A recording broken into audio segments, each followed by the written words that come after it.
विधानसभा निवडणुकीच्या तोंडावर अमरावतीमध्ये बच्चू कडू विरुद्ध राणा दाम्पत्य असा संघर्ष पुन्हा एकदा सुरू झालाय। प्रहार संघटना आणि राणा दाम्पत्याकडून अमरावतीमध्ये दहीहंडीचं आयोजन करण्यात आलं।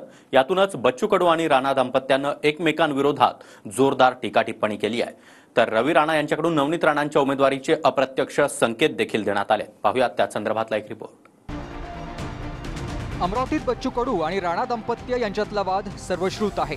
लोकसभा निवडणुकीनंतर आता विधानसभा निवडणूक काही महिन्यांवर येऊन ठेपली आहे।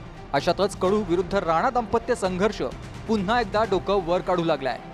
सुपारी बहादरांना अचलपूर मतदारसंघ 20 वर्ष मागे नेल्याचं म्हणत नवनीत राणांनी कडूंवर टीका केली आहे। त्यावर अजुल फजुलवर आम्ही बोलत नाही असं म्हणत बच्चू कडूंनी राणा दाम्पत्यावर टीका केली आहे। दुश्मन कितने हो, पर कई दुश्मन ऐसे भी है ना सुपारीबाज। ये आंटी किसकी बोल रहे हैं? सुपारीबाज को अचलपूर मतदारसंघ से पण या सुपारी बहादूरनी 20 वर्षांमध्ये अचलपूर मतदारसंघाला मागे आणण्याचं काम केलंय। एकही रोजगार आहे काय? एकही कंपनी आणली काय? काल जे कोणी आलतू फालतू कोणी बोलला कि इस गली में खसखस है वो और कहां से आया है वो, आग लग गई है, धुआं तो उड़ने वाला है, धुआं से कोई मतलब नहीं। ये अजुल फजुल पर हम ख्याल नहीं देना। ये तो ऐसे आएंगे, ऐसे उड़ा देंगे, साले कहीं दिखेंगे भी नहीं। पहिले ते बोंबलत जाय म्हणून ते पडलं, आता हे बोंबलते म्हणून तो पडलं। अमरावतीच्या चांदूर बाजार शहरात प्रहार संघटनेच्या वतीनं काल भव्य दहीहंडी स्पर्धेचं आयोजन करण्यात आलं होतं। त्यावेळी कार्यक्रमातून बच्चू कडूंनी नवनीत राणांवर टीका केली आहे। तर तुमच्यासारखा आम्ही कुणाच्या पाठिंब्यानं निवडून येत नसल्याचा पलटवार कडूंनी केलाय।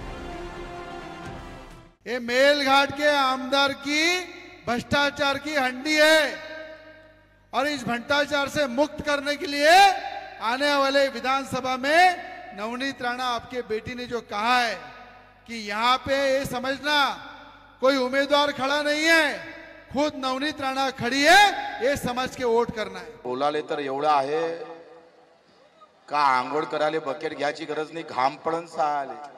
आम्ही कोणाचा पाठिंबा घेत नाही, दिल्ला तरी घेत नाही, उलट आम्ही खंबार होईल्याशिवाय राहत नाही। हे भूमिका आमची आतापर्यंत राहिलेली आहे। तुम्ही पाठिंब्यावर निवडून आले, बच्चू कडू स्वतःच्या ताकदीवर तुमच्या आशीर्वादावर निवडून आलेला आहे। त्यानं तुमची आमची बरोबरी करण्याची कुठलीही अवकात तुमची नाही, या लक्षात घ्या। काय अवकात नाही यांची। आणि म्हणून आता जाऊ द्या, एखादा बावडट पोट्टाय आपल्या जिल्ह्यात असं समजून सोडून द्या साले। मागच्या निवडणुकीत राष्ट्रवादीवर उभे होते तेव्हा एकदाही जय श्रीराम आठवले नाही आणि आता निवडणुकीसाठी श्रीराम आठवतो अशी टीका बच्चू कडूंनी राणा दाम्पत्यावर केली आहे। तुम्हाला सांगतोय, पुढच्या मागच्या वेळेस सांगितलं होतं एक आमदार जास्त घेऊन येईन, एक राजकुमार आणला, और अगले बार जब आऊंगा ना तो 10 लेके आऊंगा। यहाँ से सरकार चलेंगे, अचलपुर चांदूर बाजार से यहाँ से चलाएंगे सरकार को। मागच्या निवडणुकीत राष्ट्रवादी काँग्रेसचा पाठिंबा होता साले हो, एकही डाव तुम्हाला नाव आठवलं नाही प्रभू रामचंद्राचं। तुमच्या बाप दादानं जेवढं जय श्रीराम नाव नाही घेतलं असं तेवढं या निवडणुकीत घेतलं आणि ते मतासाठी साले हो। ये हम दिल में रखते हैं प्रभु रामचंद्र, तुम हाथ में रखते हैं, मुंह में रखते, खाली होठ के लिए, खाली होठ के लिए। इनकी क्या औकात है, तुम क्या हमको भगवा बढ़ाएंगे? अमरावतीत राणा दाम्पत्याकडून भव्य दहीहंडीचं आयोजन करण्यात आलं। यावेळी नवनीत राणा आणि चंकी पांडे हे मंचावर थिरकल्याचे दिसून आले।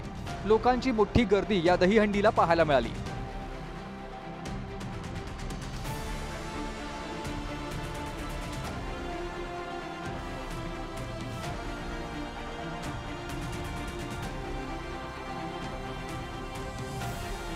दहीहंडीच्या आयोजनातून बच्चू कडू आणि राणा दाम्पत्यामध्ये सुरू असलेली राजकीय चिखलफेक पाहता विधानसभा निवडणुकीच्या तोंडावर महायुतीतले ही नेते मंडळी दुभंगणार की वेगळं चित्र दिसणार हे येणाऱ्या दिवसातच कळेल। स्वप्नील उमप, TV9 मराठी, अमरावती।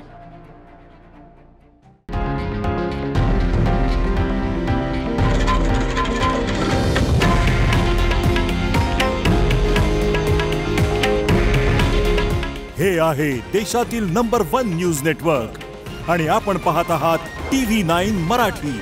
काळजी तुमची, हित महाराष्ट्राचं.